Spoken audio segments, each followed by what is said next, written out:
నమస్కారం. నా పేరు శ్రీరామచంద్ర. ఎవరైనా ప్రభుత్వ ఉద్యోగం పనిచేస్తున్న వాళ్ళకి వాళ్ళ పర్సనల్ డీటెయిల్స్ అంటే వాళ్ళ స్థిర చరాస్తులు ఎంత ఉన్నాయి, ఉద్యోగంలో జాయిన్ అయ్యేటప్పుడు అని చెప్పేసి రైట్ టు ఇన్ఫర్మేషన్ కింద అడగచ్చా అంటే ఇదే ప్రశ్నకు నివృత్తి చేస్తూ హైకోర్టులోకి ఇచ్చింది Madras high court.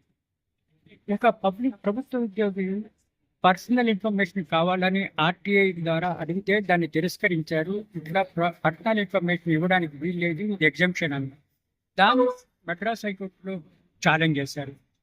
Madras high court single judge ఈ విధంగా తీర్పిచ్చాడు. ఇరుపక్షాల వాదనలు విని కంపల్సరీగా ఆర్టీఐ కింద అడిగితే ఇవ్వవలసిందే, ఇది ఎగ్జంప్షన్ కింద రాదు అని జస్టిస్ సివి కార్తికేయులు పబ్లిక్ సర్వెంట్ ఆస్తి వివరాలు అడిగితే తెలియజేయాల్సిందే అని తీర్పు ఇవ్వడం జరిగింది.